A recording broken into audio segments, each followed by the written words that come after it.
Hey guys, and welcome back. This time we're back to dragons, though not exactly a dragon. Now you know I love traditional dragons, but I don't mind really unique designs as well. In fact, there were McFarlane dragons that were pretty unusual and stretched the definition of what a dragon or wyvern is. For example, we had the Series 8 Hunter Dragon, the Series 6 Hunter Dragon, and most similar to today's review, the Series 4 Water Dragon. And we could argue they just took different evolutionary paths from common ancestry. Now in that same light, Lagiacrus belongs to a group called leviathans, which in the Monster Hunter universe are large wyverns that have specialized to sea life. Now this is the Capcom figure builder creators models Lagiacrus. That certainly is a mouthful to say. Now the box is a nice size, not too big, and with a very nice illustration of the monster within.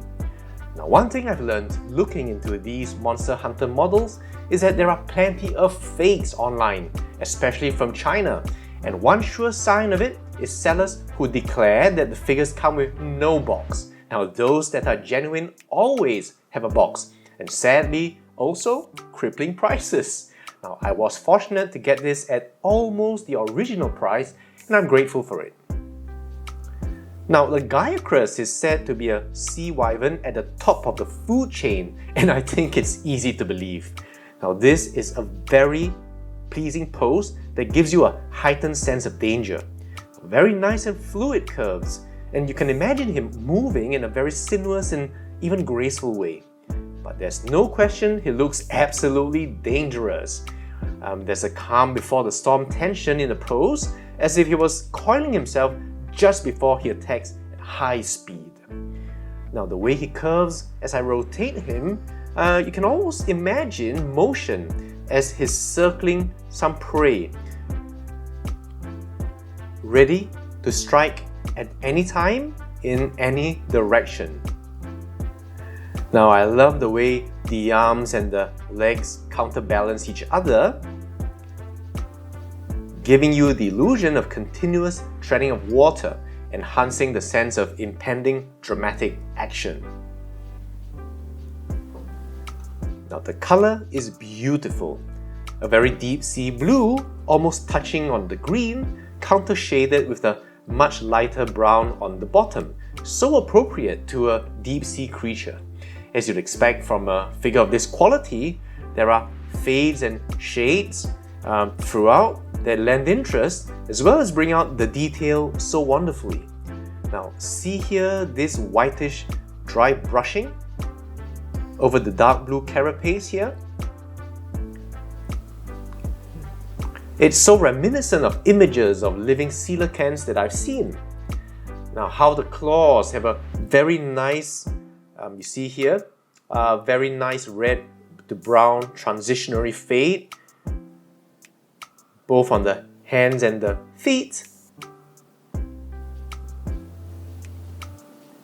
And likewise, these edge horns over here, the ones on the fringe, segueing from reddish tips to brown into the blue of the skin.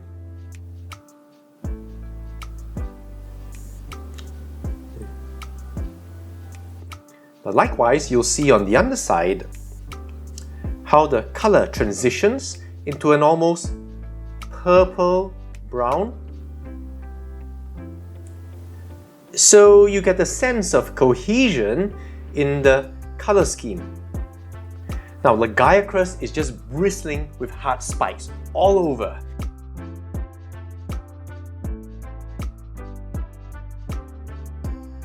There's an almost rocky appearance to the huge spikes on the back, echoed by similar ones here on the neck.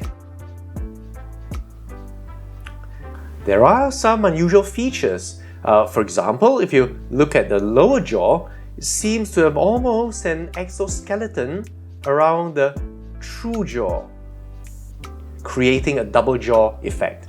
And speaking of exoskeletons, it reminds me of many deep sea crustaceans with very spiny exteriors, so perhaps the design of this animal takes some inspiration from that. I can tell you that when I hold this monster, it reminds me of whenever I'm preparing crabs, I almost always get cut or pierced by some sharp protuberance I just didn't see. Now the proportions are very interesting. Of course, from this angle you'll see the head with the open double jaws, but then you realize that proportion-wise, the head is actually quite small when seen against this cobra hood-like expansion. And this beautiful hood here, if I take this segment here, reminds me of a crab, but actually it also reminds me of other real-life animals like the manta ray, and doubtless this kind of design offers some advantages underwater I can only imagine. Going down, you see it tapers down into the hip before expanding yet again here into yet another broadening.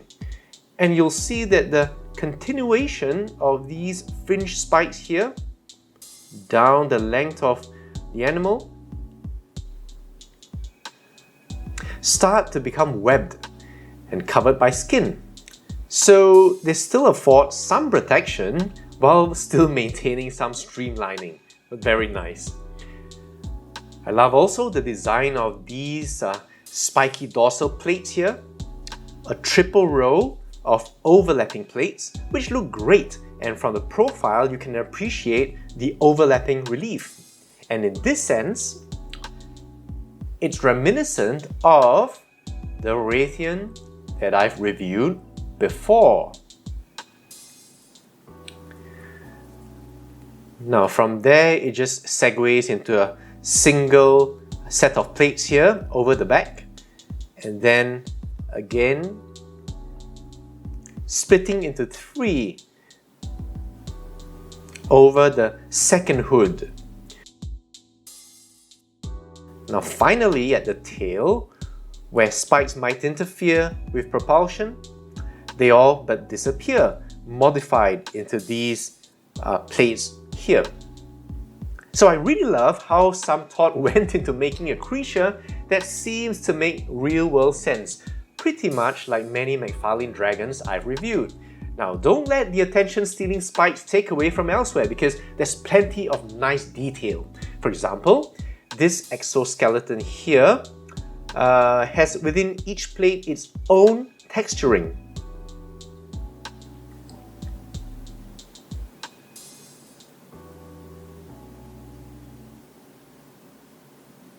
And in both hoods, you'll see a different mosaic of interlocking mosaic. You'll see a different mosaic of small interlocking plates.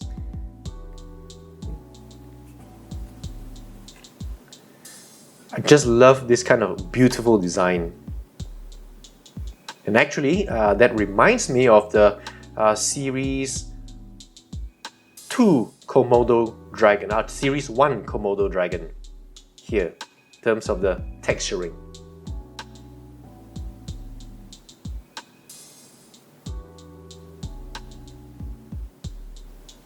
Now the thighs have a different kind of overlapping plate down the legs and the feet, and the arms are no less pleasing, with yet another different kind of scale that varies regionally. Now while Lagiacrus is often depicted underwater, it can also fight effectively on land, and looking at these powerful and well-formed limbs, there's no doubt of that at all. Now the base is by comparison rather nondescript. It does a great job of holding Lagiacrus in its underwater pose, and structurally it's an interesting rock formation. Now, the only regret I have is that it obscures the detail on Lagiacrus here, which I love to have seen more of. So just look at here on the underside, just a very nice combination of color blends as well as texturing. So there we have it. Once again, the Capcom Figure Builder Creators model delivers on quality and detail with a truly beautiful sculpt. Now, if you like unusual dragons from different habitats, this is an impressive statue with quite a small footprint that will put absolute delight on your table. Just don't get too distracted looking at him and make sure you get some work done. Alright, so take care my friends, I hope things are going well, and I'll see you soon in the next video.